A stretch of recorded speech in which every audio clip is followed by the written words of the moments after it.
It was a cold night in Edinburgh. A man stepped into a smoky tavern, drawn by laughter and the scent of something new. Whiskey, the bartender said plainly, the water of life. Welcome to the story of whiskey. Long before whiskey became a staple of gentlemen's clubs and collector shelves, it was born in shadows and silence. The art of distillation arrived in the British Isles around the 11th or 12th century, likely brought by monks traveling from mainland Europe. They weren't aiming to make a drink, at least not at first. Distillation was used for perfumes, medicinal elixirs, and rituals. But the idea of capturing the very essence of a fermented liquid soon found new purpose. In Ireland and Scotland, where grains were more plentiful than grapes, wine was scarce but barley was abundant.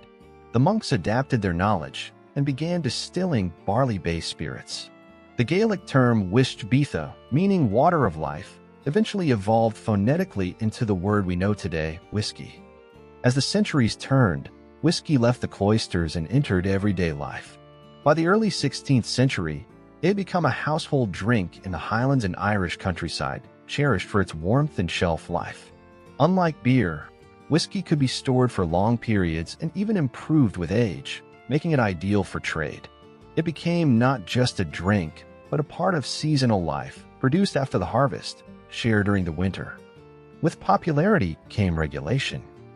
The first taxes on distilled spirits in Scotland were introduced in 1644, during the rule of King Charles I. This sparked a wave of illegal distillation across the Highlands. Small hidden stills were tucked into hillsides and forests. Whole communities were built around the art of evasion. Whiskey making became a quiet rebellion. Excisemen, government tax collectors, were often met with resistance, sometimes with bribes, sometimes with clever tricks, and occasionally with outright threats. Despite government crackdowns, whiskey thrived underground. It wasn't until the Excise Act of 1823 that legal production began to overtake the illicit trade. That law, which made it easier and cheaper to distill whiskey legally, was a turning point. The new regulations favored those who could scale their production and meet government standards, giving rise to many of the distilleries still operating today. Not long after, whiskey began its march toward legitimacy and global recognition. Meanwhile, across the Atlantic, whiskey had taken root in the American colonies. In the 18th and 19th centuries, European settlers, particularly the Scots and Irish, brought their distillation traditions to the New World. While individual names are rarely recorded, these immigrant communities were instrumental in shaping the future of American whiskey. With different grains and climates, American whiskey developed its own identity, including what we now know as bourbon. Corn replaced barley, charred oak barrels added unique flavors, and a distinctly American spirit was born. Then came Prohibition.